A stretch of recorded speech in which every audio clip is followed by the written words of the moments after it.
Bienvenue sur Tempo Foot Anglais, le nouveau podcast francophone qui parle de la Première Ligue. Tottenham se sauve au bout du bout et condamne West Ham à la Championship. Chelsea sorti des places européennes, Bournemouth et Sunderland en C3. On en parle dans le tout dernier débrief de la saison sur Tempo. Et pour en parler, ce petit dernier débrief qui m'a un petit peu ému, je vais pas vous mentir messieurs. D'abord, celui qui trône en photo de profil du groupe WhatsApp de Tempo Foot Anglais depuis un bon petit moment et sous son meilleur profil, n'en doutez pas. C'est Hugo Barthélémy, journaliste indépendant passé par le quotidien luxembourgeois L'Essentiel. Salut Hugo. Salut Antoine, salut Val, salut tout le monde. C'est la dernière. Très beau début d'émission de ma part. Non mais oui, c'est vrai que la photo de notre groupe WhatsApp, c'est généralement quand quelqu'un a un bug et que sa caméra plante dans sur une expression faciale très peu avantageuse, c'est lui et c'est moi le dernier en date. Donc voilà. Et je pense que ça va arriver bientôt parce que oui, je crois que ta connexion, je crois qu'elle bug déjà. Ta connexion a fait des siennes déjà. Mais c'est bon. Je bug. Non, on t'a bien encore, mais voilà. Bah non, je regarde à côté de moi, elle est stable, mais voilà. Bon, écoutez, prions pour que ça ne bouge pas les joies du faux direct avec nous pour ce podcast. Avec nous également pour parler de cette 38e journée. Ne pensez pas qu'il profite des beaux jours pour ne rien faire, parce que s'il est bronzé, c'est parce qu'il nous revient tout droit du cours Suzanne Langlaine où il dessine les contours de Tempo Tennis. C'est Valentin Mallet, journaliste indépendant passé par Eurosport ici Savoie. Salut Valentin. Ouais, salut Antoine, salut Hugo, salut à tous. Ouais, même avec la luminosité de mon appart, on pourrait croire que j'ai gardé un peu de terre battue, même carrément, tellement je suis rouge, mais vous inquiétez pas, je suis quand même propre pour ce podcast. Mais on n'a pas l'odeur, heureusement. Je veux dire, ce que vous ne savez pas, c'est qu'il sur cette saison, il a fait un podcast en revenant de sa course à pied. Enfin, vous retrouvez lequel. Voilà. Ouais, voilà. Oui, c'est vrai. Heureusement que nous ne faisons pas de podcast olfactif. Tiens, c'est un nouveau concept. Heureusement pour les auditeurs. Parce que là, il y aura de quoi surtout par ces périodes. Heureusement, l'odeur ne transparaît pas à travers l'écran, mais bon. Par contre, l'odeur de la relégation a flirté avec Tottenham pendant si longtemps cette saison. Voilà, je me suis permis une petite transition pour la dernière. Et la meilleure transition pour le dernier épisode. C'est presque du Philippe Bouvard dans le texte là. Assez. Par pitié, assez. Tottenham est sauvé, messieurs. C'est l'un des enseignements principaux de cette dernière journée de championnat. Tottenham est maintenu en Première Ligue après avoir bataillé jusqu'à la dernière journée et après avoir dû gagner face à Everton. Victoire 1-0 pour les Spurs qui finissent le championnat 17ème, juste devant West Ham. Et j'ai envie de commencer les pieds dans le plat, Hugo, en te posant cette question. Est-ce qu'on doit vraiment féliciter les Spurs pour ce maintien ? C'est vrai que ça fait 2 saisons qu'ils finissent 17ème. La saison dernière, il y avait moins. On remercie les équipes qui sont descendues d'avoir moins bien presté que cette saison du côté de Tottenham. Mais ouais, cette saison, ça a sacrément chauffé. On peut pas. Difficile de se satisfaire de ce bilan. On peut se satisfaire de ne pas être en Championship. On l'avait évoqué. Financièrement, ce serait forcément une catastrophe pour un club comme Tottenham, mais du coup oui, là on est maintenu, mais maintenant j'ai envie de dire un peu qu'est-ce qu'on va faire, parce que c'est pas de bon augure cette série de 2 saisons, même s'il y avait l'Europa League la saison dernière. En Première Ligue ça avait déjà pas été bon, et c'est pas forcément de bon augure, donc en tout cas je me réjouirais pas trop. On peut se réjouir de quand même être maintenu, de pouvoir jouer en Première Ligue la saison prochaine, mais il faut pas déboucher trop de champagne au risque de devoir leur boucher la saison prochaine. Oui, parce que je ne sais pas si vous... Alors, après, Roberto De Zerbi est arrivé à Tottenham et a accompli la mission qu'on lui a demandé de faire, c'est-à-dire maintenir les Spurs. Je ne sais pas si vous avez vu même cette réaction en conférence de presse où il attend le journaliste... le journaliste pessimiste. Le journaliste qu'il avait critiqué les journées précédentes pour le charrier en quelque sorte. Ouais. C'est ça. Oui, si Mikel Arteta l'avait fait, on en parlera encore en Angleterre, mais... pourtant, lui, il est champion. Donc, c'est vrai que c'est spécial comme attitude. Comme tu l'as dit, lui, il a accompli sa mission. Il est venu pour ça. Et du De Zerbi après, il a le sang chaud. Et la preuve que ça a fonctionné, on en parle.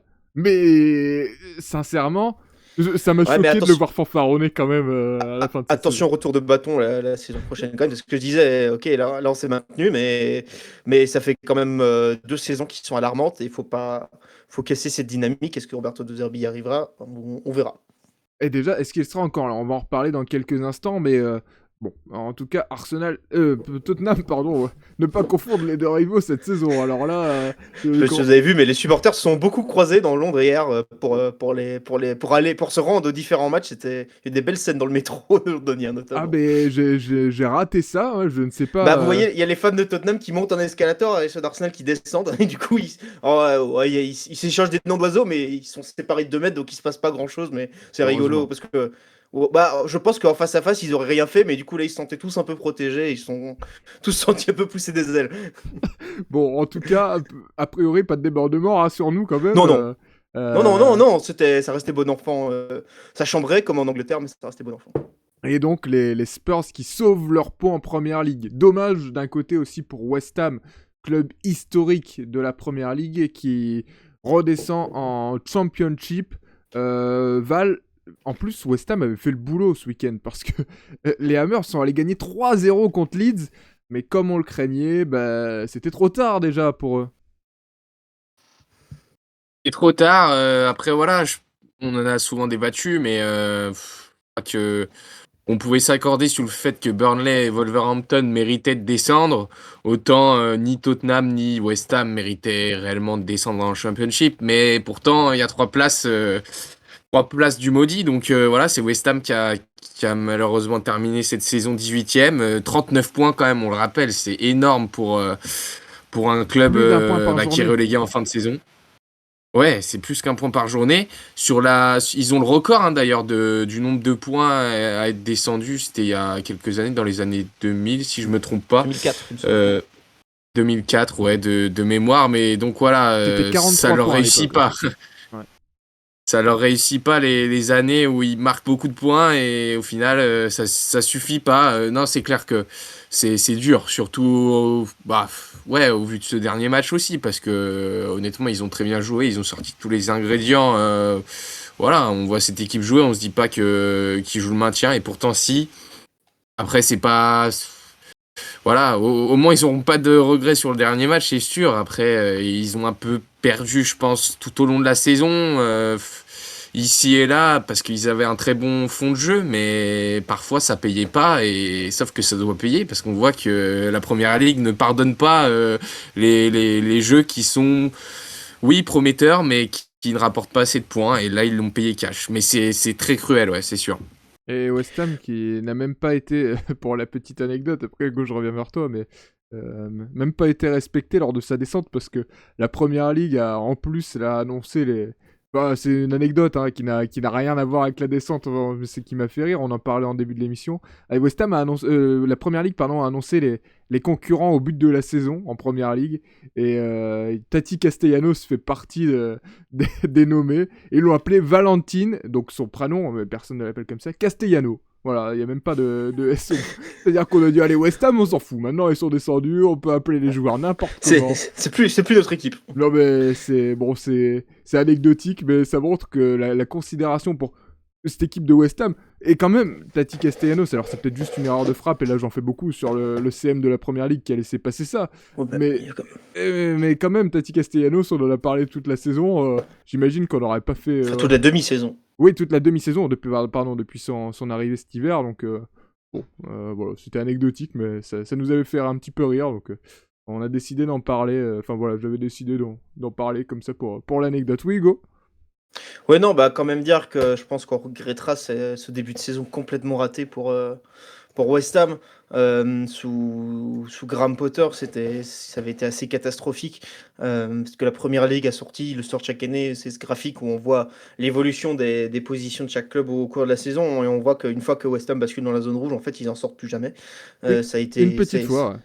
Oui, une petite fois ouais, en fin de saison, mais ça leur a quand même été fatal, justement, ce début de saison catastrophique. Parce que, comme tu le dis, sur cette fin de saison, ils ont vraiment montré des belles choses. Ils ont montré qu'en tout cas, qu'ils méritaient de se maintenir. Et d'ailleurs, ils ont été à la bataille pour le maintien jusqu'à la dernière journée. Ça montre bien qu'ils le méritaient. Mais ouais, il y a eu un trop gros raté, je pense, sur la première partie de saison que pour espérer, dans une première ligue d'un tel niveau, pouvoir espérer se maintenir, même si c'est pas passé à grand chose. Mais j'ai envie de dire que on sait où regarder quand on se demande où est-ce que West Ham a raté sa saison. c'est dur quand même parce que tu nous le rappelais aussi en préparant cette émission, Hugo, il y a beaucoup de championnats cette saison où ça a été très serré, notamment l'Espagne où vous pouviez passer de relégable à européen en deux journées. Euh, Quand on voit West Ham avec 39 points, et puis surtout, encore alors la victoire, Leeds n'avait plus rien à jouer. Bon, on avait bien compris que c'était pas le match. Enfin voilà, hein, ils étaient venus là pour être sur le terrain. A priori, il n'y avait pas la volonté d'aller saccager les chances de West Ham. Mais euh, quand on voit encore les qualités sur le terrain, enfin, je veux dire, Jarrod Bowen qui est encore doublement décisif. Et je veux dire, il y a on a parlé de Mateusz Fernandes, on a parlé de Bowen, on a parlé de Somerville, on a même parlé de Souček dans un autre registre, on a parlé de Mavropanos, tous ces joueurs qui sont des joueurs qui ont largement le niveau de la première ligue et qu'aujourd'hui on voit descendre, c'est quand même assez terrible de voir. Moi, je suis vraiment peiné de voir cette équipe de West Ham quitter l'APL. Alors pour ces joueurs, ils n'auront pas de mal à rebondir. Par contre, pour les Hammers, la saison prochaine, au vu de la saison de Championship qui se profile, où notamment les Hammers retrouveront l'un de leurs ennemis jurés, si ce n'est le plus gros rival, Millwall, pour le retour de la rivalité très très électrique, pour ne pas dire autre chose. Bon, derrière, pour remonter, bon courage aux Hammers. Je ne sais pas avec quel effectif, je ne sais pas avec quelles ambitions, avec quelles finances, mais bon. Il va falloir bien travailler intelligemment surtout. On sait à quel point il est dur ce championnat de Championship. À 46 matchs, si je dis pas de bêtises. Ouais. Ça, c'est si vous n'allez pas en play-off. Et c'est sans les matchs de Cup. Donc, ouais, 24 équipes en Championship. il faut du solide. Et comme tu l'as dit, je pense que ça s'annonce c'est une Championship de très haut niveau la saison prochaine. Donc ouais, bon courage aux Hammers. Parce que attention à ne pas faire une Leicester, une Luton. Parce que ça ferait très mal.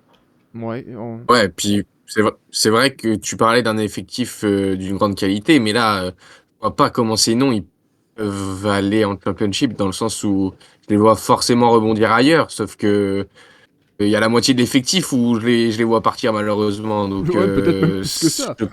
Ouais. Mais le problème, peut-être même entre plus guillemets, que ça. Alors c'est toujours le cas hein, quand il y a des clubs qui sont relégués, mais à ce point-là, je pense que ça va être vraiment dans c'est rare qu'il y ait les autant de qualité grandes. dans un club relégué. Ouais. Et le problème, c'est qu'en plus, vous n'allez même pas pouvoir les vendre très cher. Enfin, vous n'êtes pas en position de négocier, donc c'est Ouais, mais même pas que avec vous allez en sortir riche, quoi. Vous allez quand même les vendre une belle somme, à mon avis, mais Il pas... y a des beaucoup à faire hein, pour les autres clubs de Oui, PL. oui, hein, c'est ça. Mais sûr. je veux dire, Jarrod Bowen, il va pas partir ils vont pas le vendre comme Declan Rice à plus de 100 millions, je pense, parce qu'ils sont pas en position de négocier, donc... Ouais. Et j'ai oublié d'en parler d'ailleurs, je sais qu'on a quelques auditeurs sénégalais qui nous écoutent. Et il a Jim Malik Diouf quand même sur son côté gauche, qui va être aussi l'une des... Alors, lui, il était arrivé l'été dernier et Ouais. il risque de partir quand même pour cher, hein, parce que... Oui, parce que c'est une satisfaction. En plus, latéral gauche, c'est un poste où beaucoup de clubs ont du mal. Que ce soit en Angleterre ou même autre part en Europe, donc je sais pas s'il restera forcément en Angleterre, mais c'est sûr que je m'inquiète pas pour Ladjik Malik Diouf. On devrait le retrouver au moins à minima dans le top 5 européen, je pense, la saison prochaine. Et quand on Voire connaît même toute dans une... l'importance des latéraux dans le foot moderne, en Ouais. plus... Et je pense même voir une Mm. équipe qui joue peut-être plus qu'une relégation ou un milieu de tableau, parce que... enfin un maintien ou un milieu de tableau, parce qu'il pour un mec qui arrive du Slavia Prague, franchement, chapeau, parce que on nous avait vendu un bon joueur. Il avait montré déjà des belles choses en Ligue des Champions, mais passer du championnat tchèque à la première ligue, il y a quand même un step. Et franchement, il l'a fait avec brio, parce que pour une première saison, c'est quand même déjà très convaincant. Et je ne sais plus si je vous l'avais dit lors du dernier épisode, messieurs, mais il y a une petite partie de moi. Alors, oui, si je pense qu'on en avait parlé, mais évidemment, j'aimerais le voir bien plus haut de Jarrod Bowen. Mais une petite partie de moi qui veut croire en un retour de Jarrod Bowen à Hull City avec la montée de Hull en première ligue. Bon, je pense que Jarrod Bowen a un plafond qui est bien plus haut et doit y aller tout de suite parce que il est arrivé à West Ham en cours d'année 2019, enfin en début 2020. Aujourd'hui, il a 29 ans. Il va falloir passer ce step maintenant. Ce sera trop tard. On aura peut-être Andy Robertson, parce qu'on l'annonçait sur le départ de la première ligue. Finalement, il va peut-être rester en première ligue, donc c'est peut-être pour aller à Hull City. Ah, En autre légende Apparemment, il restera Ramener en Maguire première ligue, aussi. Et ramener Rosenior mais- au poste de coach. Non, non. Bon, on va se calmer quand même.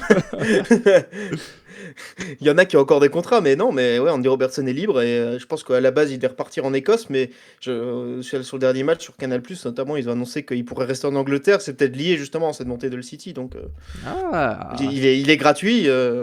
Il est c'est allé une belle chercher occasion. les infos, Hugo Barthélemy.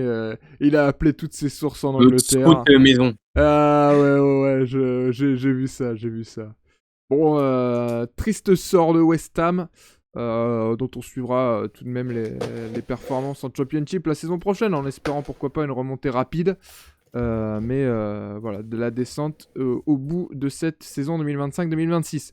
Ça fait forcément donc les affaires des Spurs, hein, on l'a dit, Hugo. Mais bah, c'est pareil.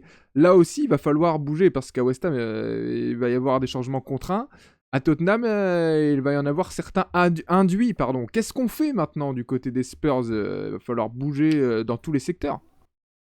Ouais, il va falloir bouger des choses. On a beaucoup parlé des joueurs, du staff aussi. Je pense que voilà, là, on est allé chercher Roberto De Zerbi, qui paraît être quand même un projet cohérent, en tout cas pour construire quelque chose. On Peut-être le garde plus de que- Zerbi, messieurs? je pense, je me suis fait un peu un récap de sa carrière. Son premier job, ou en tout cas où c'était vraiment révélé, c'était avec Sassuolo en Italie, où il avait fait 3 ou 4 saisons. Mais en tout cas, c'est la dernière saison avant qu'il parte, il était pas, enfin, à la dernière journée, ils pouvaient encore accrocher un spot en Conference League, ce qui est quand même gros pour Sassuolo. Toi, t'es un Il fan y du était pas. football italien, Hugo Barthélemy. Non, pas spécialement. J'ai fait des recherches. Ah ouais, d'accord. Je J'étais vais prêt à être très honnête, prénommer le foot Barthélemy, italien. hein, mais... Non, mais c'était le premier projet qu'il avait vraiment projeté sur la scène européenne. C'était bien passé. Et surtout, il était parti. Comment il sait pas qu'il s'était fait virer. Il était parti pour un plus gros projet qui était le Shakhtar. On sait que c'est quand même une équipe qui pèse en Europe, qui a été malheureusement interrompue par l'invasion russe, où il aurait pu faire des belles choses. Et c'est ce qu'il avait emmené à Brighton à l'époque. Finalement, il s'était retrouvé sans travail, un peu contre son gré. Moi, c'est là que je l'ai Et vraiment c'était quand même. apprécié, ouais. C'est Ah, ça, et Brighton. il avait quand même fait un sacré travail. Je pense que Brighton était déjà en première ligue depuis quelques saisons, mais c'est vraiment lui on a senti que ça passait vraiment à la vitesse supérieure, Brighton. Et franchement, c'était bien passé, en tout cas sur les premières saisons. Il a fini par partir. On se souvient que sur cette dernière saison, il s'était notamment embrouillé avec Leandro Trossard, qui a fait que Leandro Trossard est arrivé à Arsenal. Ça fait partie de ces petites histoires qui font la grande en première ligue. Mais après, il y a eu le passage à Marseille qui était compliqué, mais j'ai envie de dire qu'il y a eu un passage facile à Marseille dans ces 15 dernières années. Non, mais enfin, c'est ça aussi, c'est difficile à mettre en perspective parce qu'on se dit, ah, c'est vrai que c'était pas. Enfin, il y a eu des choses compliquées, puis après, on regarde le bilan des autres entraîneurs, on se dit, finalement, je Il sais était pas quand si même c'était pas si mal que ça. responsable de tout, en plus. Enfin, C'est je veux ça, dire, c'est ça, c'est ce que j'ai envie de dire. Je veux dire, l'environnement était peut-être pas optimal aussi par rapport à la stature du coach qu'il est en train de devenir. Et là, je pense qu'avec Tottenham, c'est peut-être un club, un budget, une ossature à la hauteur de ses ambitions, parce que finalement, oui, j'ai cité des clubs plutôt de seconde zone dans leur championnat ou en Europe, parce que le Shakhtar, c'est le meilleur club d'Ukraine, mais le championnat ukrainien, quoi. Donc peut-être qu'avec De Zerbi, on peut construire quelque chose. Enfin, je sais pas ce que vous en pensez, mais moi, je pense que c'est Ouais. Valentin. Non, mais beau bâtisseur. en plus, c'est un beau bâtisseur. Et puis, c'est une forte personnalité. C'est vrai que c'est ce qui a aidé, je pense, les Spurs quand même à se sauver. C'est sa hargne, sa fougue. Enfin, voilà, moi, je considère avant tout que c'est un de ses atouts numéro un. C'est sa mentalité. Et ce qui fait aussi que ça peut pas marcher à Marseille, c'est quand vous avez une direction, un club, des supporters qui sont explosifs, un entraîneur en plus qui est explosif, bah ça explose. Que là, je me dis à Tottenham, un entraîneur Il y a explosif un effectif avec. qui est explosif aussi, parfois. Bon, je pense à certains Oui. joueurs. Mm. Oui, à Marseille, oui, bien sûr, bah oui, tout est explosif, donc voilà. Mais à Tottenham, je pense que ça manque, justement, c'est ce côté un peu explosif, un peu, ouais, cette mentalité, quoi. Et je pense que au niveau du board, ils ont des moyens, mais voilà, il manquait, même au niveau de l'effectif, ils ont un très bel effectif, mais ça manquait, on disait pas mal de fois cette saison, ça manquait de l'âme d'un leader, que ce soit en défense, que ce soit au milieu, ça manquait de patron. Moi, je pense que De Zerbi, ça peut être un patron, en tout cas, incontesté dans le vestiaire en tant qu'entraîneur et à lui de trouver ses patrons après et ses relais sur le terrain. Mais je pense que ouais, ça a tout pour marcher. Après, il Trois- faudra quand même, tu parlais du board, il faudra quand même qu'ils suivent parce qu'il y a quand même José Mourinho, Antonio Conte qui se sont succédés sur ce banc. Je sais plus dans quel ordre, mais c'est quand même deux entraîneurs à forte personnalité qui se sont finalement cassés les dents. Donc, il faudra aussi que le board décide d'un moment un peu peut-être lâcher prise pour laisser la main à Roberto De Zerbi. Trois Après, victoires. c'est peut-être le bon moment parce Oui, oui, c'est que ça. bon, le board, Bah, là, ils sont voilà, ils se forcément disent. remis en question, oui. Lors des passages de Conte et de Mourinho, le club allait entre guillemets encore bien. Je voulais juste placer cette stat. Oui, oui, Je on voulais te laisse. 3 victoires de nul, 2 défaites depuis son arrivée à Tottenham pour 2 Zerbi pour la fin de saison. Bon, c'est quand même pas négligeable au vu Connaissant le du, contexte, c'est correct. Ouais. ouais, du Puis, défi. ils ont signé ce week-end leur première victoire à domicile de l'année 2026. Eh ben, En première. bonne année C'est à vrai. Tottenham. Bah ouais, c'est quand même terminé l'année avec sa première victoire à domicile en PL et en plus c'est ce match qui vous sauve. Et se Voilà. sauver, ouais, se sauver C'est maintenant avec ou jamais. une victoire à domicile en première ligue, enfin en 2026, pardon, c'est quand même. Mais 4 sur toute l'année, je pense, donc c'est pas non plus. Ouais, je vais te dire ça, mais. Il me semble qu'ils étaient à 3 avant ça, donc c'est peut-être une bêtise. Ouais, Ou ils étaient non, à 4, ils sont à 5 3 victoires à domicile toute la saison. Ils étaient à 2 avant ça. Donc, 15 points C'est pris dur. à domicile, c'est la 3e pire équipe de PL. Derrière, c'est donc 15 points pris pour Tottenham, 14 pour les Wolves, 13 pour Burnley. Heureusement que vous vous déplacez pas trop mal et que vous êtes 6e à l'extérieur. Alors ça, je suis capable de l'expliquer, mais il faut pas jouer dans les nouveaux stades, dans les nouveaux grands stades en Première Ligue, ça fonctionne pas. Pour les, Ah pour bon. les équipes de foot. Pourquoi il y a quelque chose, t'as quelque chose en tête, Antoine? Le reste de l'effectif, Hugo, je ne veux pas m'attarder sur tes provocations. Petite référence au Valentin. Au Tottenham Hotspur, il allait me dire Stadium, mais essaye, Hugo Barthelemy. J'ai dit Toffees. Ah, au Oh. Toffees, pardon, j'ai eu peur que tu m'emmènes encore sur Tottenham. Non, le reste de cet effectif, tout de même, qu'est-ce qu'on en fait, Hugo?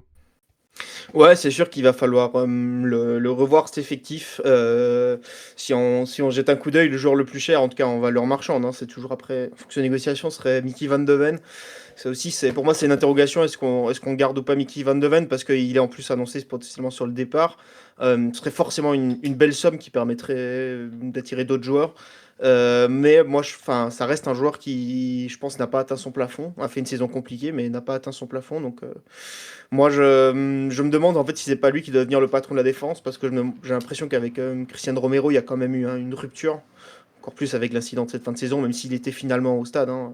Et en plus, il a raté la victoire de son équipe en Argentine. Donc, il a pas, voilà. Il s'est fait critiquer. En plus, il a pas sans ça le week-end. Donc, mais je pense qu'il y a quand même eu une rupture avec lui. Donc, je le vois bien sur le départ, Christian Romero. Vous avez vu les tweets quand même à ce propos qui étaient fantastiques. Bah oui, Je suis obligé de les souligner quand même parce que c'est fantastique. Mais je me dis que ouais, en titulaire, Van de Ven, Danso qui fait une très bonne fin de saison, je trouve, je suis assez solide. Donc moi, je sais pas ce que vous en pensez. Moi, Van de Ven, je serais peut-être plutôt pour le garder, mais même si c'est une grosse somme. Bah, ouais, si vous Plus pouvez. partagé. Ouais, je suis d'accord avec Valentin parce que si vous pouvez, pas vous débarrasser, mais si vous pouvez récupérer un bon montant de Van de Ven pour mettre un peu plus de. Parce que, ouais, Van de Ven. Un peu de sérénité ça quand sent- même. Ouais, voilà. Ça respire C'est pas trop fou, la Je solidité précise, non enfin, plus. j'ajoute un élément, c'est que Luka Vuskovic, qui était en prêt à Hambourg et qui a fait une saison de Bundesliga XXL, appartient à Tottenham depuis quelques saisons. Il était en prêt en Belgique à Westerlo il y a 2 ans, où il mettait des retours acrobatiques dans la surface. Ouais, mais ça, c'est Mickey Van de Ven. C'est Mais, Mickey Van alors- de Ven bis. Ouais, alors peut-être en croate du coup, mais je veux dire, c'est que vous avez un gros talent qui arrive, qui est vraiment un des jeunes défenseurs centraux les plus cotés d'Europe. Donc c'est aussi à prendre en considération qu'il faudra lui donner du temps de jeu à un moment, parce que vous pouvez pas éternellement l'envoyer en prêt à Ouais, travers mais l'Europe. vous voulez vraiment. Enfin, parce que, alors. Je pour dis le pas coup, que vous allez faire Van de visiblement- Ven Vuskovic. Non, mais pour le coup, il fait une bonne saison de Bundesliga. Je t'avoue que je vais pas mentir, je ne le suis pas, je ne le connais pas. Ouais, c'est parce qu'il est passé Mais- en Belgique, c'est pour ça que je vous l'avoue. Bah, non, mais Ouais. est-ce que vous voulez vraiment mettre Vuskovic en défense centrale pour une première saison de Première Ligue après 2 fois 17ème sans avoir aucune assurance? Enfin, je pense que c'est pas le moment de faire des paris. Enfin, j'en sais rien, mais. Oui, mais je veux Après- dire, il sera quand même, comment, j'ai envie de dire, il a 19 ans, vous êtes un peu obligé de le mettre dans votre rotation. À un moment donné, il sera peut-être pas au titulaire, mais vous devez prendre en considération que vous allez devoir lui donner du temps de jeu pour qu'il devienne un meilleur joueur. Donc, c'est un peu ça la question. Est-ce qu'on fait Van de Ven Danso titulaire parce que je pense que ça quelque chose qui peut bien marcher, ou est-ce qu'on dit on vend Van de Ven, mais du coup, est-ce qu'on va chercher quelqu'un d'autre parce que Romero est aussi annoncé sur le départ? Ouais, j'en Parce que pour moi, ça, la charnière centrale, c'est le gros dossier en défense. Parce que pour moi, sur les latéraux, après, peut-être que Pedro Porro pourrait être vendu, ça pourrait être aussi une belle valeur marchande. Mais je pense que un joueur comme Jet Spence, par exemple, va rester. Donc je pense que le gros dossier, c'est vraiment la charnière en défense. Udogi, Porro, Spence, de toute façon, au niveau des latéraux, c'est quand même du top, Ça tient la top route. classe. Oui, c'est C'est quand ça. même top classe, moi, je trouve. C'est ça, c'est pas le chantier que que j'attaquerai en premier, moi. C'est Mais vraiment la charnière centrale. ouais, et peut-être que Et même même au but, moi, je pense que un Kinski. taulier. Oui. Enfin, oui, un taulier. Oui, un taulier, faut aller en trouver un. Mais Tu vois, même, j'ai pas envie de te dire un Maguire, mais un joueur dans cet esprit, pas loin. dans cet esprit, un Anglais, dur au mal, qui, je veux dire, Oui, ou est-ce que. type Tarkovsky, type Burn, type Maguire, vraiment un Anglais dur au mal Ouais, qui ou en met tout du cas, caractère. un expert de Un la patron, première ligue, un en tout taulier, cas, ouais. mais pas forcément un anglais. Mais voilà, dans la charnière centrale de Liverpool, je sais pas à quel point ils veulent la changer. Enfin, même. Tu veux est-ce récupérer qu'un Van Dijk, Ibrahim toi, quoi? Non, mais même à Ibra Konaté, est-ce qu'il va rester à Liverpool? Il a quand même passé une mauvaise saison. Enfin, je sais pas, voilà, c'est des affaires qui Tu peuvent se nous faire. envoies Ibou Konaté à Tottenham, là. C'est ça que t'es en train de faire sur Tempo Foot Anglais à une heure de grande écoute. Je recrée la French Connection à Tottenham, qui était quand même aussi, comme Arsenal à la grande époque, un club avec beaucoup de Français, beaucoup de francophones. Non, Ouais. je sais pas, Bah, j'ai dit, mais dans le profil, j'irai chercher ce type de joueur, en tout cas. ok, Parce ben, que, tu ramènes Obertan aussi avec eux ou pas? Non, parce que. Ah non, Obertan, il est passé par Tottenham, Obertan? Il est pas passé par Tottenham, il est passé par Newcastle. Ouais, autant pour moi. Non, mais moi, je suis pas convaincu à l'idée de. Tu vois, moi, j'aimerais vraiment un joueur. Parce que Konaté. Pour moi, enfin, je sais même pas pourquoi on est parti sur Konaté, mais Konaté, pour moi, c'est. Enfin, ça parce ne qu'il a colle pas fait même une bonne peut-être saison et pas que je au me dis que profil. c'est négociable. Ouais, mais ça Oui, colle mais ça colle peut-être même peut-être pas pas. au profil parce que là j'ai envie même enfin non, je vais pas dire Michael Keane parce que franchement C'est quand même la fort la charnière pote descendante. d'Everton. Oui, mais voilà, mais un joueur vraiment enfin, dur Ouais. qui Ouais, un chien, quoi. mais qui soit prêt à découper mais j'ai envie de dire découper intelligemment. Un C'est-à-dire, Rudiger Chelsea On 2021. a est-ce que dit c'est intelligemment. intelligent? Ouais, voilà, est-ce que c'est intelligent? Parce que là, Il a jamais eu de carton rouge. non, Ouais, mais ça, on a toujours pas compris pourquoi. non, mais parce que là, on a des joueurs qui savent découper, Van de Ven et Romero notamment, mais est-ce qu'ils savent le faire intelligemment? Ouais. Bah, même Danso, hein. J'ai pas envie de faire du homme à homme avec Danso, personnellement. Ouais. Bon, c'est un gros point, Ouais. la charnière centrale, Ouais. en tout cas.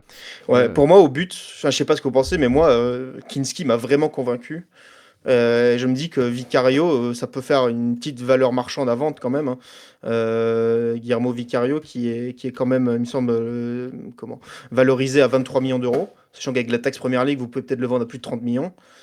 Sachant que vous avez Antoine Skiski qui a quand même sacrément tenu la baraque sur cette fin de saison. Il y avait eu cette soirée catastrophique à l'Atlético Madrid où Igor Ouais, Tudor l'a pas concrètement facile. jeté sous le bus. Ouais. Voilà, dans un contexte très compliqué. Mais derrière, l'arc de rédemption, il est phénoménal et je pense que le maintien est ils doivent leur maintien à Antoine Kinski.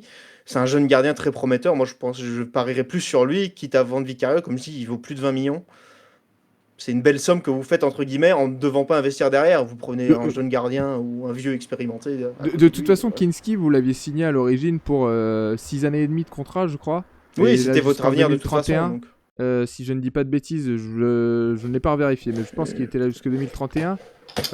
À partir de là, bon, vous pouvez, quand vous voyez la fin de saison qu'il fait, vous dites, on l'a pris pour le signer, enfin, on l'a pris pour le faire jouer à Bah l'avenir. oui. Et il vaut toujours moins, enfin, il vaut entre guillemets que 13 millions, donc à choisir, vendez Vicario, parce qu'ils sont quand même taille-taille en termes de niveau, donc vous vendez la plus grosse valeur marchande, quoi. Ouais. Je sais pas ce que vous en pensez. Bah, ouais, moi je suis assez d'accord avec toi sur ouais. ce coup-là. Ah bah, oh, tous les trois d'accord. C'est assez rare pour être souligné. Que se passe-t-il? On est devenu sage en fin d'année de tempo. Un joueur peut-être plutôt que de, sauf si tu as des cas particuliers, Hugo, sur lesquels tu voudrais qu'on s'attarde, mais Ouais. un joueur un joueur indéboulonnable au milieu de terrain et un joueur pareil indéboulonnable en attaque s'il y en a, sur lesquels il faut construire pour Tottenham pour la saison prochaine. Bah pour moi, C'est juste que 2029, hein, Kinski, autant pour moi. ouais. Il Bah, avait été signé 5 ans et demi. Oui. pour moi, il me semble que Gallagher c'est un prêt, si je dis pas de bêtises. Mais est-ce qu'il faut Non, pas... non. Non, c'est un achat. Si. J'ai un doute. crois que c'est un Non, c'est un achat, achat. hein. Oui, c'est un achat, c'est un C'est achat. ouais, l'achat Euh, hivernal, ouais. mais est-ce que c'est pas lui votre homme, en fait, finalement, je pense, sur cette fin Ah de mais saison, je il te se doit. rejoins complètement. Ouais. Ouais, Oh là là, ça doit mais être lui votre homme. on est devenus sages. J'allais vous dire la même chose, messieurs. Ouais. Bah pour moi, ça doit être lui votre base. Il connaît la première ligue extrêmement bien. Il connaît, enfin, il a même connu d'autres footballs. Il a connu la Liga, donc fatalement, il a quand même une capacité d'adaptation. Vous êtes quand même voué à retourner en Europe l'année prochaine, enfin, dans 2 saisons du coup, quand vous vous appelez Tottenham. Donc ça peut être aussi un homme des Coupes d'Europe. Je pense qu'il a encore quelques belles années devant lui. Et il peut après, voilà, vous pouvez l'entourer de joueurs plus jeunes, même ceux qui sont déjà là, pour que justement il fasse cette passation, ce soit lui qui apporte cette expérience et qui transmette enfin, au futur, j'ai envie de dire, au futur prochain taulier du milieu de terrain de Tottenham. On verra si c'est un joueur qui est déjà là ou pas, mais actuellement, je pense que c'est lui votre taulier. Il a été, il a été recruté cet hiver pour 40 millions d'euros, qui quand Ouais, même, quand même. au vu de la situation, c'était quand même pas rien. Le retour en première ligue, et il a apporté satisfaction aussi, Valentin. Ah ouais, ouais, complètement. Enfin, je sais pas, j'ai toujours été charmé par ce joueur. Pour moi, c'est le milieu typique anglais. Non mais C'est le carré je- court qui, qui te ouais, plaît. il y a peut-être de ça, il y a peut-être du style aussi. C'est vrai, je suis facilement influençable, mais non, non. Bah, je le trouve complet, je le trouve solide. Je trouve que ouais, en première ligue, il s'adapte parfaitement. Enfin, voilà, il est dans son milieu naturel, quoi, j'ai envie de dire. Après, voilà, sur le maillot de l'Atlético, il était aussi très bon. Donc, il a l'habitude des grands rendez-vous, il a l'habitude de jeu aussi de l'Atlético. Enfin, c'est un mort de faim aussi au milieu de terrain. Et non, franchement, et en même temps, il est très technique. Donc, pour moi, il est complet et on peut vraiment construire sur lui. Et c'est liant pour moi entre la défense, l'attaque, au milieu de terrain, il sait tout faire. Donc ouais, non, franchement, j'ai que du positif. Moi, enfin, mon avis, il est vraiment positif sur Gallagher. Sachant que si je disais l'entouré de jeunes, là je prends juste 2 joueurs, sachant que vous avez pas joué l'Europe, donc vous avez tellement un nombre de matchs réduit, enfin même trois, c'est Bergval, Gray et Matarsar, c'est 20 ans, 20 ans et 23 ans. Même si Bergval est annoncé sur le départ et il estime à plus de 40 millions, donc franchement c'est peut-être une bonne affaire de le vendre, mais vous gardez Archie Gray, pas Matarsar, vous avez des joueurs qui ont un plafond enfin, je pense pas qu'on s'en soit vraiment approché. Peut-être plus pour Pape Matar, mais Archie Gray, il semble avoir un plafond tellement haut. On se souvient de ses débuts à Leeds qu'on se dit que dans un environnement un peu plus sain que cette saison, il peut vraiment aller chercher très haut. Donc ouais, entourer Conor Gallagher de jeunes joueurs comme ça, vous avez déjà de la belle matière dans votre effectif. Donc là, en tout cas, c'est pas le secteur où j'investirais le plus en ce moment. En tout cas, il va falloir aussi ne pas oublier de prendre des doublures, parce qu'on a vu cette saison que les blessures, c'est un gros fléau de Ouais, Tottenham. mais vous Alors avez ça ne Madison tombera par pas. exemple. Voilà, ça ne tombera pas aussi Vous avez... comme ça toutes les saisons. En tout cas, j'espère. Ou alors il faudra vraiment changer quelque chose, soit dans la préparation, soit dans l'approche médicale. Mais et notez aussi que l'une des rares satisfactions de Tottenham cette saison, Joao Palhinha, va rentrer au Bayern a priori cet été. Puisqu'il il était me semble qu'il y avait une option. Hein. Ouais, mais en tout cas, a priori, enfin, alors, des dernières choses que j'en ai vues, arrête-moi si je me trompe, mais il était parti pour rentrer au Bayern, non, notre ami Palhinha? Sporting Portugal. Alors, ouais, on l'enverrait plutôt au Sporting Portugal. Je sais que c'était une situation assez bizarre. Hein. Je ne sais pas si vous vous souvenez, il avait dû signer au Bayern. Ça ne s'était pas fait. Il avait signé un an plus tard. Sauf qu'entre-temps, le Bayern avait changé d'entraîneur. C'était Vincent Kompany qui s'est pris Paligna dans les jambes et qui s'est dit mais qu'est-ce que je... Enfin, qui n'en voulait pas. Donc, je pense enfin, il est pas persona non grata au Bayern parce que c'est un mauvais joueur ou parce que c'est une mauvaise personne. C'est juste qu'il rentre pas du tout dans les plans de Vincent Kompany. Et là, je vois, on parle notamment du Sporting Portugal. Donc, il serait ouais, plutôt pour enfin, un retour au Bayern pour être vendu en tout cas. Ouais, mais pas pour, en tout cas pas pour repartir une saison à Tottenham pour l'instant, même si encore une fois il a été l'une des rares satisfactions des Spurs, Ouais, et il a même marqué, c'est lui qui marque le but ouais encore.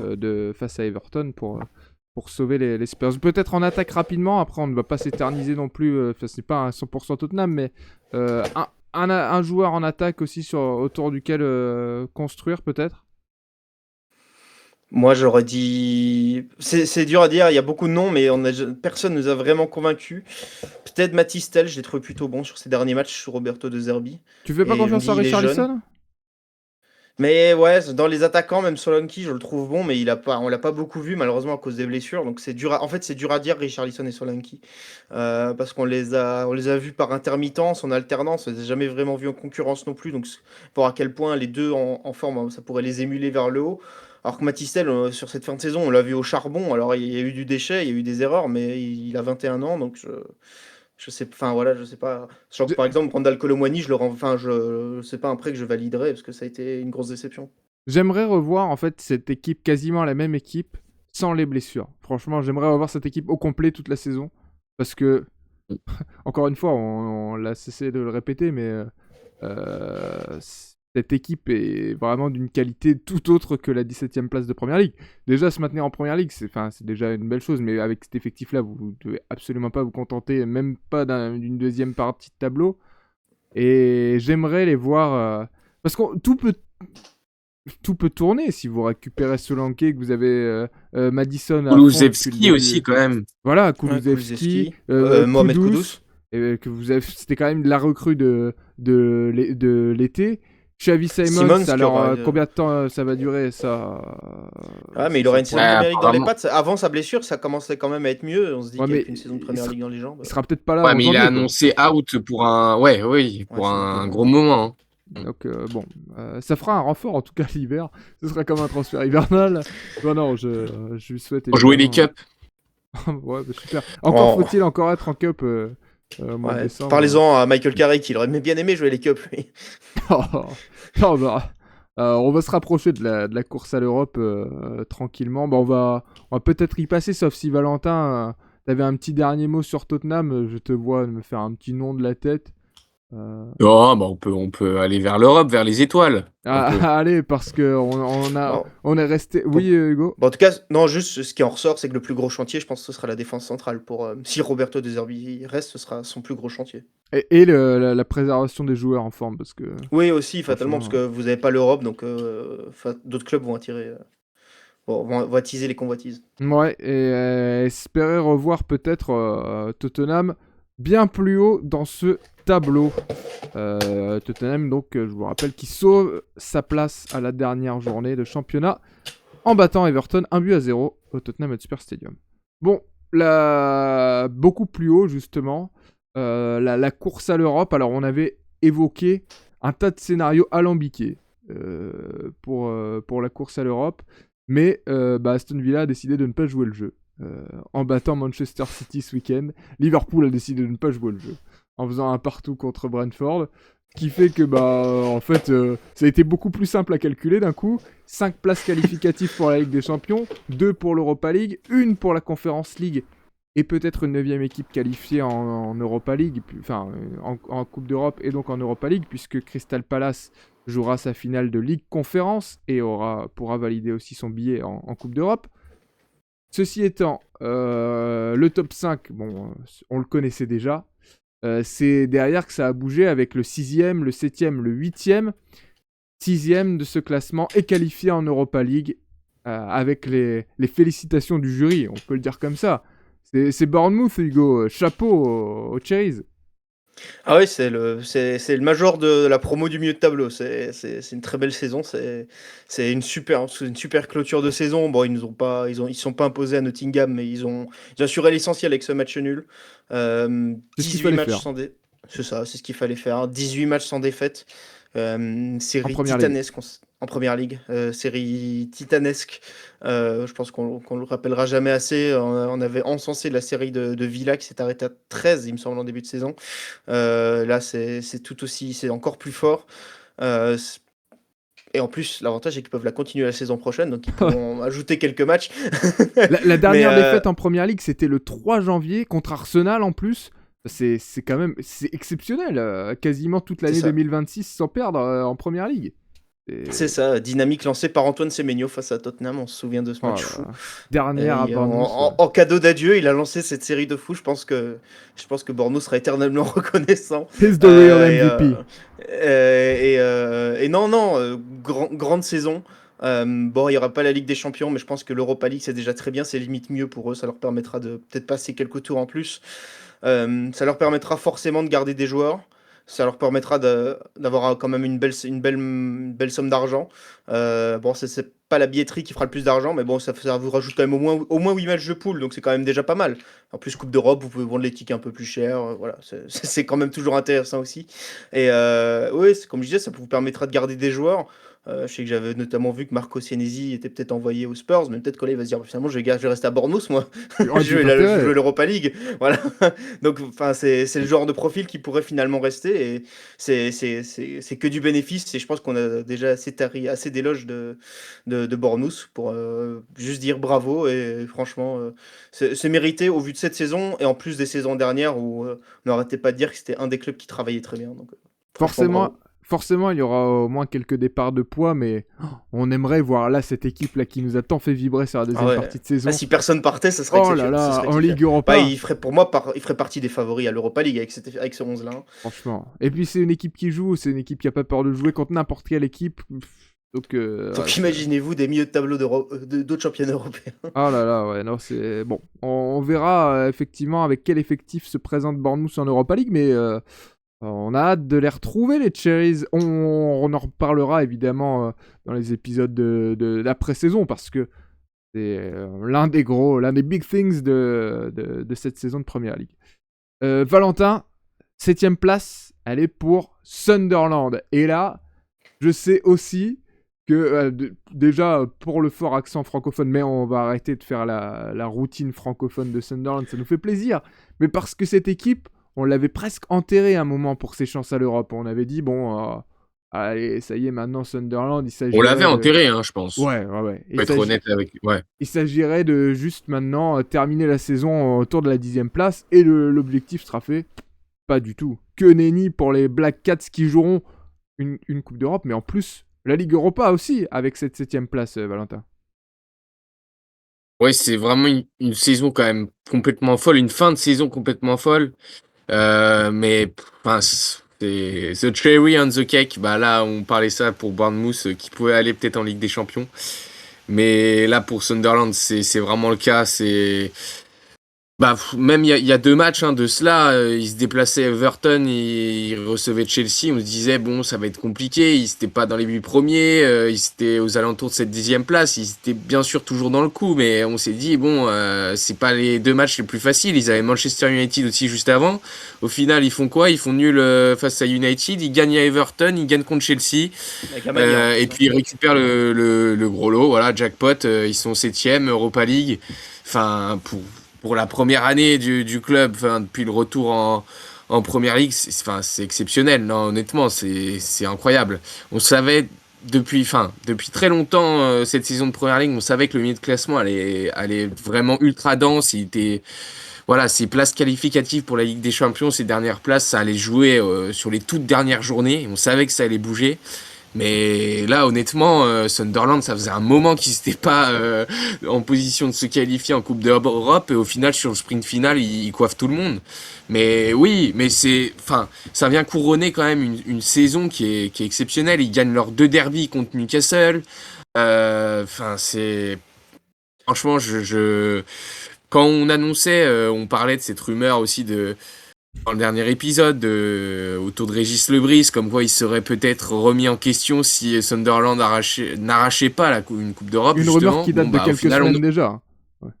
oui, qui date déjà d'il y a quelques temps, à une période où justement après ça allait moins bien hein, pour Sunderland sur les matchs d'après, donc on s'est dit bon, quid de Régis Lebris, bah, au final on n'aura jamais la réponse peut-être, parce que il s'est qualifié en Coupe d'Europe, et honnêtement non, quel travail de Sunderland, ouais on est enfin, au-delà de l'aspect francophone, comme tu l'as dit, je pense qu'on peut être que séduit de cette équipe, du jeu qu'ils proposent, de toute l'ambiance, toute l'atmosphère qu'il y a autour de ce groupe, et puis un promu qui finit 7e, mais non, franchement, c'est un grand coup de chapeau à Sunderland. Ouais. C'est- Et Oui, Hugo. Ouais, non, grand coup de chapeau. On t'a parlé de l'ambiance aussi aux supporters, qui ont quand même vécu l'enfer, hein. Ils sont descendus jusqu'à la Ligue 1 il y a pas si longtemps que ça. Et là, finalement, ils se retrouvent en Coupe d'Europe. C'est la première depuis 74, donc la grande majorité d'entre eux, ils l'ont pas connue, la Coupe d'Europe. Et puis, ce stade qui est devenu une forteresse, c'était les derniers invaincus de Première Ligue. Finalement, ils ont fini par perdre quelques matchs, mais ils ont fait de ce stade une forteresse. Et je pense que c'est grand et c'est aussi une belle identité de club de dire à domicile on est imprenable. Franchement, ça promet des belles choses pour la saison prochaine parce que quand on voit comment ils ont recruté la saison dernière, on se dit qu'ils ont clairement les moyens de survivre et de continuer à bien travailler. La dernière saison en Ligue 1, c'était donc en 3e division, hein, c'était en 2021-2022. Ça fait donc en 4 ans, ils sont passés de la 3e division À l'Europe. à l'Europa League en plus. Je ne veux pas Oui, pas dénigrer la l'Europa conférence. Conférence, L'Europa League, mais c'est une vraie belle Coupe d'Europe à jouer. attendez, la Il C3, n'y a c'est pas de quand même. fausse Coupe d'Europe, mais Non, non, non, mais ça fait partie des. Je veux dire, Aston Villa a remporté l'Europa League, c'était un événement. Oui, Alors que Aston Villa est qualifié en Champions League cette saison directement. Donc pour dire à quel point aussi ça compte cette Coupe d'Europe. Et franchement, chapeau à l'équipe de Sunderland tout entière d'être allée jusque-là. Et on avait vu, pour une fois, je le souligne parce que nos analyses nous trompent parfois, mais on avait vu juste parce que finalement, en enflammant ce match face à Chelsea, les Black Cats se sont imposés 2-1. On profitait aussi de l'exclusion de Wesley Fofana. La quantième. Et bon, Chelsea qui est recordman encore des cartons. Et donc, cette victoire en plus face aux Blues, parce que même si on avait pointé encore une fois la mauvaise forme de Chelsea actuelle, il y avait eu une victoire la dernière journée. Et puis, ça reste Chelsea dans une course à l'Europe. Donc, oui, et puis voilà, au-delà de tout ça, Chelsea aussi jouait l'Europe. Alors, avec quelle envie, voilà, mais et honnêtement, c'est pas le dernier match où Chelsea a plus rien à jouer. Ils sont assurés soit de terminer au milieu de tableau, soit ils sont déjà qualifiés pour l'Europe. Non, non, Chelsea, il y avait des enjeux aussi, donc enfin les mêmes enjeux, si ce n'est même plus, parce que Chelsea avait plus à perdre. De voir Chelsea finir 10e de cet exercice et pas en Coupe d'Europe, c'est quand même une grosse surprise. Et parlons-en, Hugo, parce que souvenons-nous-en quand même, le début de saison de Chelsea, il était pas tonitruant, mais très très bon, en tout cas, c'est le moins qu'on puisse dire. C'était le premier concurrent d'Arsenal en début de saison. Là maintenant, on va accueillir du côté des Blues Xabi Alonso, le nouvel entraîneur, sans Coupe d'Europe, avec, j'imagine, là aussi, quand même une refonte, parce que, par exemple, à Tottenham, on a... Alors, je ne peux pas comparer la saison de Tottenham et de Chelsea quand même, parce qu'il y avait bien plus péril dans la demeure, si vous me permettez l'expression, du côté des Spurs, mais là, il n'y a pas d'excuse de blessure. Alors, il y a eu des pépins physiques, comme dans toutes les équipes, mais je veux dire, l'effectif de Chelsea, qui est déjà XXL, n'a pas été trop endommagé au cours de la saison, donc il va falloir évidemment procéder à des modifications, là, Hugo. Ouais, clairement, comme tu dis, c'est pas sur le physique que ça a pêché, même s'il y a eu des blessures, mais j'ai envie de dire, quel club n'en connaît pas? J'ai envie de dire même, c'est la direction qui a perdu son vestiaire. Le Enzo Maresca semble avoir une très bonne relation avec son vestiaire, j'ai envie de dire, tu as parlé du très bon début de saison, sur la lancée un peu du rêve américain qu'ils ont vécu, champion du monde des clubs. On sait que c'est pas la compétition la plus relevée, mais je veux dire, c'était un bon signe, en tout cas, pour la saison qui venait. Ça montrait que c'était un groupe soudé. Je pense que vivre cette aventure commune, loin de vos bases, voilà, aux États-Unis, forcément, ça crée quelque chose. Vous créez un groupe, ce groupe vivait bien, marchait bien. Alors oui, ils ont eu un temps mort avant qu'Enzo Maresca se fasse limoger. Mais j'ai envie de dire que quand on regarde les équipes de première ligue cette saison, ils ont quasiment tous connu un temps mort à un moment. Si dès qu'il y avait des temps morts, on limogeait des entraîneurs, on en aurait beaucoup à limoger. Donc, Ouais, mais si déjà si déjà le propriétaire acceptait la critique aussi. ouais, c'est ça aussi, ça a été un problème. Mais donc, j'ai envie de dire que c'est un peu la direction qui s'est pris les pieds dans le tapis. On a envoyé Liam Rosenior là-dedans. J'ai du mal à leur tenir rigueur. Je sais qu'en Angleterre, il était très critiqué. C'est un entraîneur qui a jamais connu un grand club avant ça. Il avait entraîné Strasbourg, mais c'était quand même plutôt des jeunes. Là, il se retrouve quand même dans un vestiaire où il y a quand même quelques patrons. Il y a Enzo Fernandez, il est quand même champion du monde. Enfin, je veux dire, il y a encore Rhys James de l'aventure des champions d'Europe de Thomas Tuchel. Enfin, il y avait des vrais patrons dans ce vestiaire qui ont eu un peu de mal à tenir ce vestiaire. Mais j'ai envie de dire, c'est presque, j'ai pas envie de lui tenir rigueur parce que lui, il arrive là, les joueurs sont presque peut-être même déçus d'avoir perdu leur entraîneur d'avant parce que ça se passait bien. Puis d'un coup, ouais, vous débarquez, vous essayez de créer un truc, mais ouais, ça marche pas.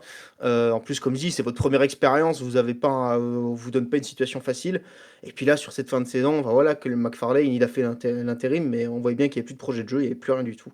Parce que bon, lui, entre guillemets, il s'en fout de la saison prochaine, c'est pas son Oh, quand problème. même, il sera Même s'il peut-être est encore entraîneur, adjoint, bah, hein. il est Il sera entraîneur des adjoint. jeunes, mais je veux dire, il est entraîneur des jeunes, mais c'est pas lui qui va faire le recrutement. Enfin, c'est pas, on sait que Xabi Alonso va venir, c'est pas lui qui va s'occuper de la tactique, donc il va pas développer un grand projet de jeu pour les 5 matchs restants, en sachant que Xabi Alonso va sûrement faire autre chose. Donc je pense qu'il s'est pas pris la tête. Ouais, c'est très dommage, c'est vraiment du gâchis, je pense, cette saison, parce qu'il y avait clairement quelque chose à jouer, et ça s'est même répercuté sur les joueurs individuellement. Cole Palmer et Joao Pedro sont pas à la Coupe du Monde. Je pense qu'ils sont Ah, en partie victimes de cette mauvaise saison. Après, ils ont eux-mêmes fait. Enfin, non, Joao Pedro, non. Mais Cole Palmer a lui-même fait une mauvaise saison. Cole Palmer, Mais alors son retour de blessure, sa transition de retour de blessure a été très délicate parce que c'est ça, a été les très 10 buts délicate. masquent quand même beaucoup de choses. Déjà parce qu'il y en a pas mal Beaucoup sur de pénalty. penalty Ouais. et aussi parce que dans le jeu, ça n'a pas été. Il y a eu 5 penalty, pardon, et dans le jeu, c'était pas du tout le Palmer qu'on a connu, mais il a manqué une bonne Après, partie il de est la saison. arrivé aussi dans une période qui était compliquée parce que Ouais, de puis dans le mémoire, il creux. arrive Il arrive dans le creux de la cet vague. hiver, donc ouais, voilà, c'est pas facile de Mais se relancer. Après, bon, c'est le genre de joueur aussi sur lequel vous pouvez vous appuyer pour vous relancer justement. Donc, Mais bien on sûr, retrouvera un meilleur Cole Palmer. Là. Enfin, je on suis l'espère, on convaincu. l'espère. Ouais. On l'espère. Après, je sais pas si Cole Palmer peut incarner cette âme de leader sur un terrain. Franchement, je suis pas totalement sûr, mais il est quand même bien épaulé à Chelsea, Ce qui- donc à voir. Je pense que enfin voilà. Mais oui, il y a quand même un sacré chantier pour Xabi Alonso, que ce soit dans le projet de jeu. Et enfin, on en parle chaque année, mais il faut dégraisser cet effectif. Je suis désolé. En plus, là, je n'ai même pas la Coupe d'Europe, donc là, enfin, couper dedans, quoi. Même, j'ai envie de dire, libérer certains joueurs. Il y a des joueurs, ils demandent que ça de partir, hein. Ils partent même pour pas cher, donc voilà. Ce qui me faisait penser, je pensais simplement à Palmer, c'est. On a parlé évidemment de cette génération de 10 sortis de l'académie de Manchester City avec les Palmer, les Rogers, Rodgers. et puis avec Phil Foden aujourd'hui à City.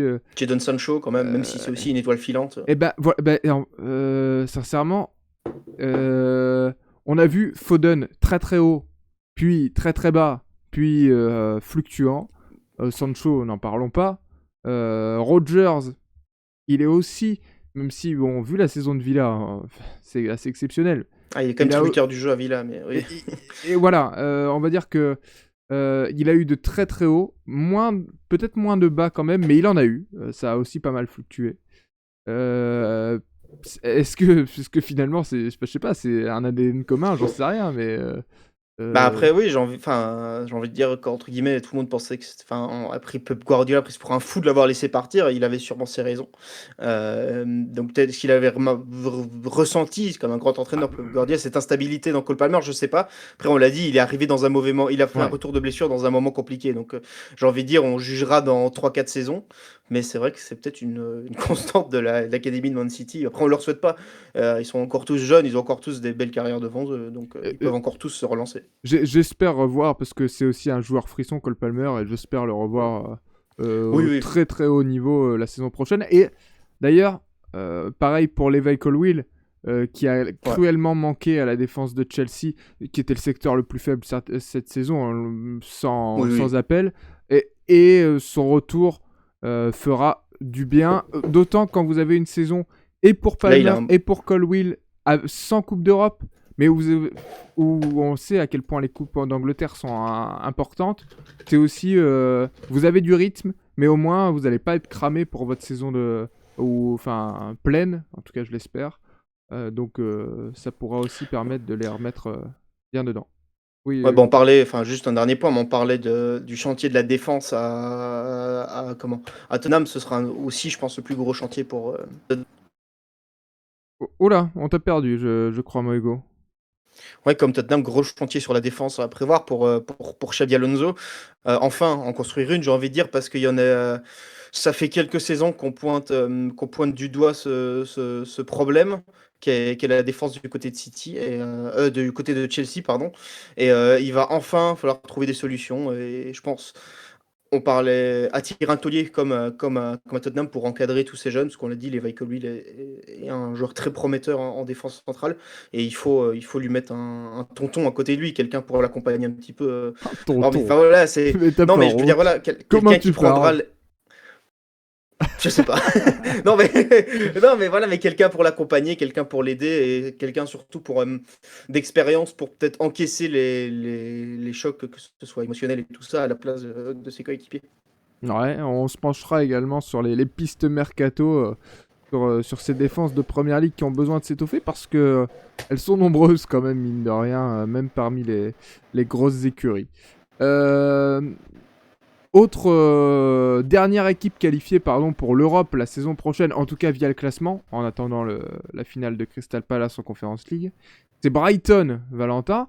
C'est peut-être la seule équipe qui prend 3-0 à domicile et qui se retrouve à fêter tout le week-end après la lourde défaite face à Manchester United. Il n'y a pas eu photo face aux Red Devils d'ailleurs.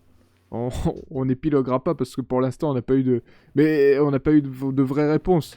Mais est-ce que Bruno a battu le record de passes décisives Parce que voilà, la 21e passe D de Bruno, derrière la frappe, elle est déviée par Verbruggen. Donc on ne sait pas si c'est un contre son camp ou si c'est... Voilà, en tout cas pour l'instant le record lui est attribué. Bon, petit aparté. Ceci étant, Oui. les Seagulls ont cru tout perdre pendant ce multiplex. Et puis finalement, la bonne surprise, le réveil en gueule de bois où finalement vous avez bu suffisamment d'eau avant de vous coucher. Vous avez lâché les pédales, mais ça s'est bien passé. Voilà, et ça passe pour la Conference League, Valentin. Ben ouais, c'est assez paradoxal parce que c'est vrai que dans cette première ligue, on se disait les places européennes, il faut absolument qu'ils gagnent parce que c'est tellement dense et parce que tout le monde va gagner, et au final, c'est une équipe qui perd, qui arrache le dernier ticket.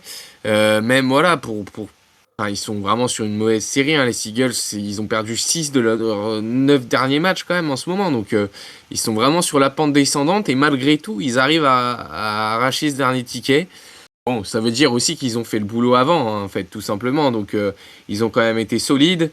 C'est clair que bon, cette défaite à domicile, elle fait quand même mal. D'ailleurs, joli rattrapage, Antoine, qui a coupé son micro au moment d'éternuer. Voilà, je le mentionne. C'est un petit peu comme Brighton qui retombe sur ses pattes alors qu'ils ont failli Tout lâcher. tout gâcher sur les dernières journées. Mais non, en tout cas, ils sont de retour en Coupe d'Europe. Alors pour eux, ça sera la Conference League, mais franchement, pour Brighton, c'est quand même intéressant. Après, à voir comment ils vont gérer ça aussi quand même la saison prochaine, en vue de l'effectif. Ouais. Mais ouais, après, c'est vrai qu'on va pas en parler, donc quand même petite pensée à Brentford, hein, parce que pour le coup, je pense que c'est eux qui ont tenu la barre le plus longtemps de cette 8e place qui était présent sur les virtuellement qualifiés pour les coupes européennes, et au final, c'est les premiers frustrés en plus à égalité de points hein, quand même avec Brighton donc c'est terrible pour eux, mais bon, voilà, ça ne passe pas. C'était aussi de temps à autre, peut-être un peu moins souvent que d'autres équipes, mais une équipe frisson hein, qui savait nous renverser un match où Igor Thiago nous a régalé aussi pendant, allez, j'ai envie de dire pendant 32 journées. Sur la fin, ça a été plus compliqué, mais je veux dire, c'était déjà un niveau énorme. On l'attendait pas à ce niveau-là, le Brésilien, donc... et puis la 9e place de Brentford, c'est un bon résultat au final. J'aurais aimé revenir sur Brighton. Hugo, un mot sur Brentford ou c'était sur Brighton également? Non, sur Brighton, quand même, pour saluer le travail des équipes de Tony Bloom, le président de Brighton. Toujours des recrutements très intelligents. On le voit à Brighton, mais dans ses autres clubs aussi. L'Union Saint-Gilloise qui termine une nouvelle fois 2e en Belgique ici, qui a tenu le club de Bruges jusqu'à Ah voilà, la minute belge.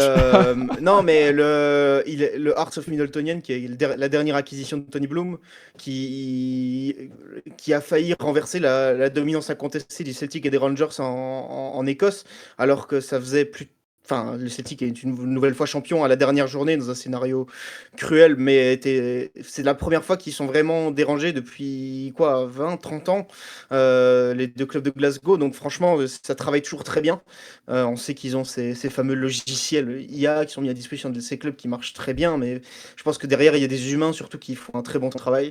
Et là, enfin, ça paye à tous les niveaux. Je veux dire, cette année, bon, il y a pas de titre, mais je pense que Tony Bloom va être très content du bilan de ses clubs une nouvelle fois, parce que comme à leur habitude, ça travaille extrêmement bien.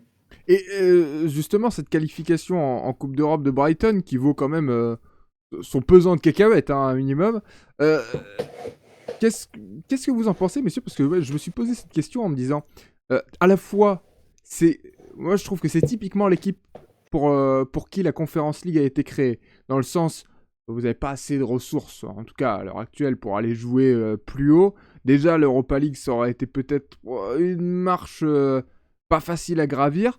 Mais en même temps, vous êtes taillé pour la C4. Enfin là, vous voyez Brighton, vous vous dites franchement, ça peut aller jouer au bout, ça peut jouer la gagne, comme on voit Crystal Palace cette saison. Mais dans le même temps, est-ce que rajouter ces matchs de Coupe d'Europe et donc une saison potentiellement vraiment longue, parce que si vous allez loin, ça peut pas pénaliser une équipe comme Brighton, qui n'est pas une équipe avec le banc le plus fourni de l'histoire. Et vous allez perdre évidemment aussi, je pense notamment à des joueurs comme Carlos Baleba, qui était déjà annoncé à Manchester United l'été dernier, et qui, a priori, ne va pas s'éterniser au club. Vous allez perdre des joueurs phares de ce projet-là. Est-ce que ça peut... Enfin, qu'est-ce qu'on en pense? Est-ce que c'est bien d'aller jouer cette Conference League, ou est-ce que d'un autre côté, ça peut pas les faire un peu rétrograder au classement et bah, mettre un peu la pression si jamais il venait à avoir quelques blessures, quoi. Valentin? Ouais, non, je pense que je vais retenir le côté positif parce que c'est toujours une chance, une opportunité de jouer des Coupes d'Europe. Bien sûr, faut bien le gérer, sinon ça peut se retourner contre vous. Mais bon, vous avez l'opportunité de, en le gérant bien, d'en retenir du positif. Donc, non, je dirais que, ouais, surtout que l'effectif est quand même de qualité. Il y a quand même, c'est quand même construit. C'est un club qui, autant après, je m'inquiéterais pour Sunderland parce que il y a ce côté quand même euphorie.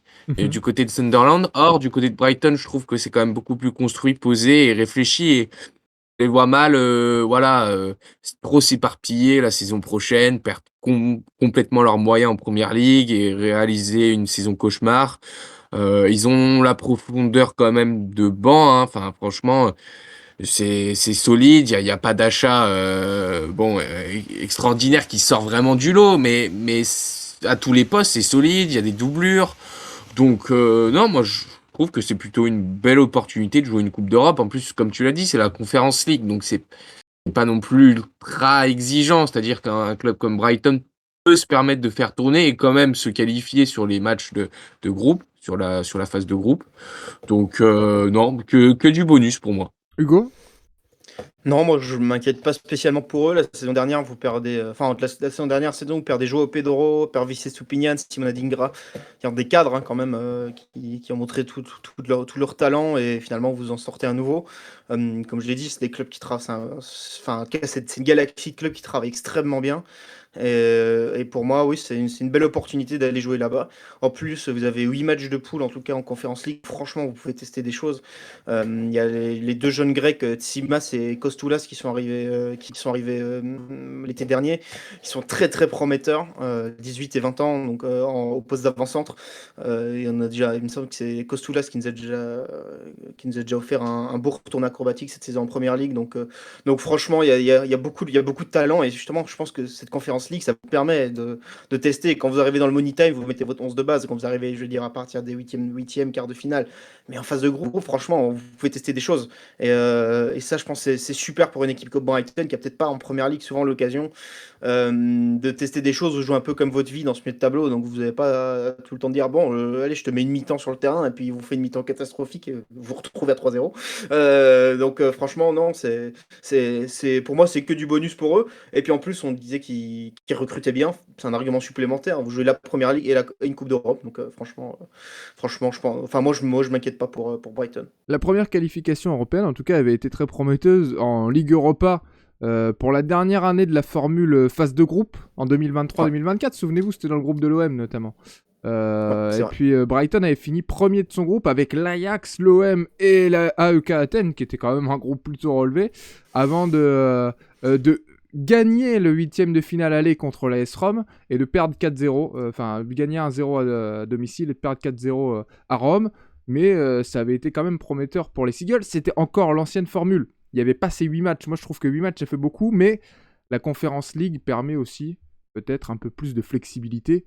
J'ai un doute, j'ai dit 8 matchs, mais il me semble qu'ils finissent plus tôt, non? Conference League, c'est peut-être 6, j'ai un doute. Non, 8 matchs aussi 8 matchs en aussi, ok. Conference Parce League. que j'ai l'impression qu'ils finissent chaque année un peu plus tôt leur phase de groupe. Non, mais en plus, oui, comme tu dis là, ils avaient quand même un groupe costaud à l'époque, là, en Conference League, dans cette phase de groupe.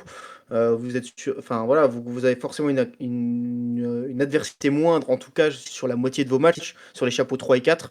Donc fatalement, vous pouvez tester des choses. Et ça, pour moi, c'est vraiment tout bénéf pour eux. Parce qu'au pire, même s'ils ratent en Conference League, ils auront appris des choses, ils auront trouvé des choses qu'ils peuvent utiliser en première ligue derrière. Voilà pour la majorité de ces enseignements, la course à l'Europe notamment, et puis la majorité de ces enseignements sur la 38e et dernière journée de Première Ligue, qui a été riche en émotions, hein, quand même, soulignons-le, parce que on a eu une pluie d'hommages avec Mohamed Salah et Andy Robertson du côté de Liverpool qui ont disputé leur dernier match avec les Reds. Du côté de Manchester City, John Stones et Bernardo Silva. Alors, l'image de Bernardo Silva qui commence à pleurer et la haie d'honneur qui se forme, je vous avoue que sur l'écran de la télé pendant que je bossais, en plus ce week-end, waouh, j'ai fait une petite pause de 2 minutes là parce que pourtant, voilà, il n'y a pas d'affection particulière, mais mon cœur s'est serré en voyant Bernardo Silva quitter la pelouse parce que ça fait aussi partie des joueurs qui nous donnent envie de regarder le foot et qui sont attachés à l'histoire de cette première ligue. Parce que... Et Pep Guardiola. Et Pep Guardiola, Guardiola, ouais, bien évidemment. Évidemment. Comment oublier Pep Guardiola lui aussi, finalement, qui avait déjà qui a eu sa double dose de pleurs entre la sortie de Bernardo Silva et sa sortie à lui. 10 saisons à Manchester City, quand même, c'est assez exceptionnel. Voilà, c'est la fin d'une ère, quand même, sur la première ligue. Et on le souligne encore une fois. Bon, on verra le début d'une nouvelle avec peut-être le retour de Super Enzo Maresca sur le banc de Manchester City. Alors là, je n'ai pas envie de vous écrire la suite tout de suite. J'ai envie d'attendre pour le moment. C'est ça, même pour Guardiola, on serait heureux de le revoir sur un banc, mais on va lui laisser un peu de temps, là, je pense. Ouais, il a bien mérité. Il a bien mérité, Pep Guardiola. Alors, qui dit dernière journée de la saison, dit que j'avais envie de vous demander votre ressenti aussi pour terminer ce débrief de la 38e journée. J'aimerais qu'on conclue cet épisode avant d'entamer notre transition estivale, nous aussi, sur votre ressenti à vous deux sur la saison. Je vais commencer avec toi, Hugo, puis ensuite avec toi, Valentin. Hugo, j'aimerais que tu me donnes, parce qu'on a beaucoup parlé de cette saison de Première Ligue, soi-disant... alors, à juste titre, mais avec des chocs qui ne tenaient pas toujours les attentes, et puis, bon, ne serait-ce qu'on s'est pas du tout ennuyé, qu'on s'est bien régalé. Je ne veux pas vous influencer sur votre note, mais j'aimerais, Hugo, que tu me donnes ta note de la saison sur 20, et que tu m'expliques pourquoi tu mets cette note. Interdiction de mettre 20 sur 20, parce que les Gunners sont champions d'Angleterre, évidemment. Non, je vais mettre la note de 15 quand même. Une belle moyenne, je pense, parce que c'est vrai qu'on a eu des T'es chocs. du genre à écrire satisfaisant sur les bulletins, ou c'est quoi? C'est le 14,5, le 15 satisfaisant, là? Je suis pas prof, mais en tant qu'élève, j'en ai pas beaucoup vu pour l'instant. Ah non. Ah bah là, faut que tu te Mais- dépêches, Hugo. Il te reste quelques jours, là, je crois. Non, mais comme tu as dit, il y a eu des chocs peut-être qui n'ont pas tenu leurs promesses, mais si je regarde la saison en globalité, finalement, quasiment tout s'est joué à la dernière journée. Et je veux dire, c'était pas artificiel. On a eu une vraie saison et des vraies batailles, que ce soit au sommet, à l'Europe, au maintien. Et moi, c'est ça que je retiens. Je retiens un niveau de jeu quand même assez exceptionnel. On l'a dit, le 18e mérite enfin, en tout cas en termes de niveau de jeu, mérite presque mérite même de se maintenir. Donc ça montre une première ligue qui devient toujours plus forte. Je pense qu'on le voit aussi en Europe. Les représentants anglais en Europe League enfin, on avait une demi-finale 100% anglaise et Aston Villa la gagne. On a le seul représentant en Conference League, Crystal Palace, qui est en finale. Arsenal est en finale de Ligue des Champions. Je pense que ça montre que le football anglais moi, je pense que contrairement à beaucoup d'autres gens, je pense qu'on n'est pas loin du meilleur niveau de l'histoire de la Première Ligue. On Ah, n'est peut-être pas au carrément. top non, on n'est Waouh. peut-être pas au top du top, C'est de mais, la hot take, ça. Attention. mais et je parle pas du top, je parle du niveau global vraiment. Je parle Ouais, bien du sûr. milieu de tableau, du bas de tableau qui ont peut-être jamais été aussi haut. Alors enfin voilà, après c'est de la culture en Angleterre, aucun match n'est facile. Mais je pense qu'encore plus cette saison et des équipes comme on a évoqué, toutes celles qui sont qualifiées pour l'Europe, Sunderland, Brighton, Bournemouth ont montré cette hausse de niveau en tout cas de la Première Ligue sur ces dernières années.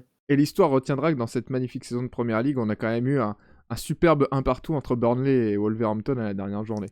Ça, c'est pour l'histoire. Valentin, ta note de la saison et tes explications, s'il te plaît. Je vais être un peu plus poil à gratter quand même, Hugo, Ok. un peu moins dithyrambique. Non, la note, je mettrais 12. Oh, waouh. Euh, Ok. ouais, bah, ça reste une bonne note hein, pour moi. Après, bon, on a peut-être différentes échelles. Non, c'est mes standards. Mais en tout cas, non, je trouve que c'était une bonne saison, comme l'a dit Hugo, parce que d'un point de vue des batailles, on a eu du suspense pour le titre quand même. Même si à un moment donné, on a cru qu'on n'en aurait pas, mais au final, Manchester City est revenu. Arsenal nous a fait croire que peut-être ils allaient encore s'écrouler. Donc, on a eu du suspense pour le titre. On a eu du suspense pour la relégation, donc de ce côté-là, niveau spectacle, je suis d'accord, on a été servi d'un point de vue des luttes et voilà, de l'attrait qu'on avait chaque week-end à regarder les matchs.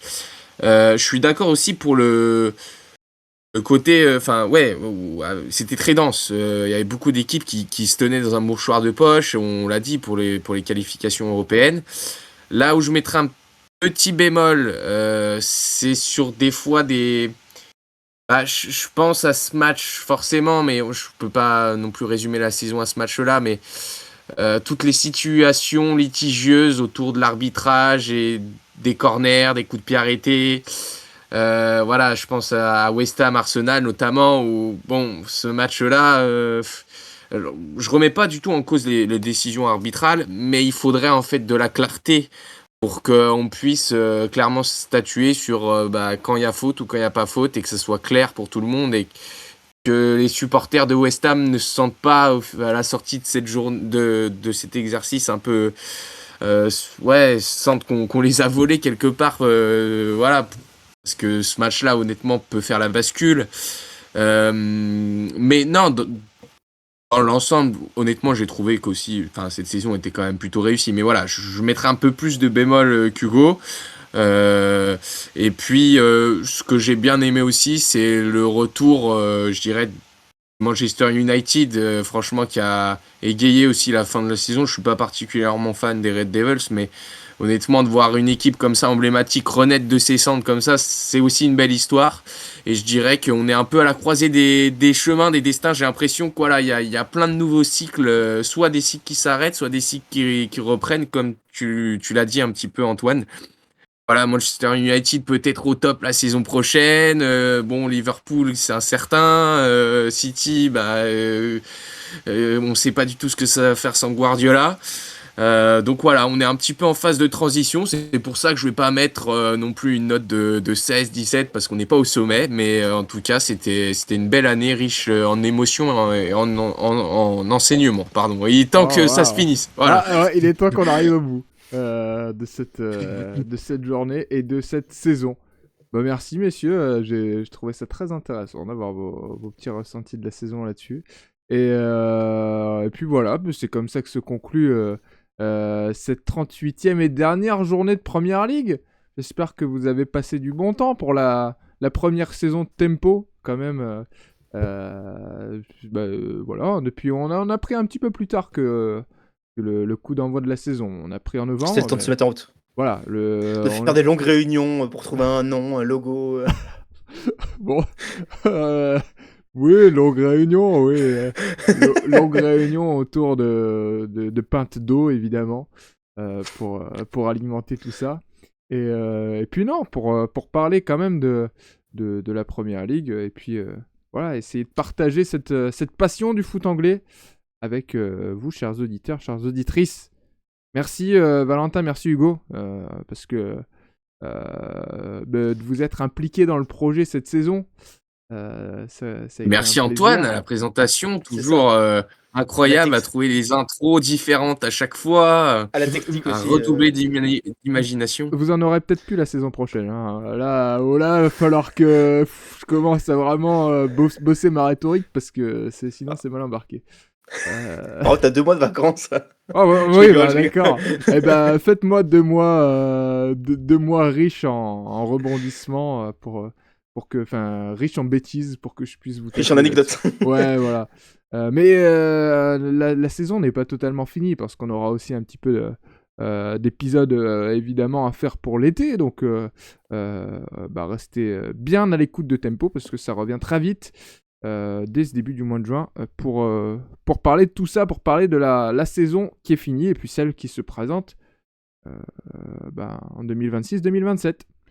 Merci messieurs, une dernière fois. Hugo, Valentin, d'avoir été au rendez-vous pendant les 38 journées, bon un peu moins cette saison. Et puis on se retrouve très bientôt sur toutes les plateformes de Tempo. Oui Hugo. Et merci à Maxime qui a fait un intérim d'un épisode aussi. Et on le embrasse remercie. Maxime également. Il nous a fait un intérim au pied levé, vraiment pied levé. C'est vrai. Merci Valentin, merci Hugo, merci Maxime alors. Et puis merci à tous de nous avoir écoutés cette saison. Salut à tous. Ciao, ciao. Salut, ciao ciao.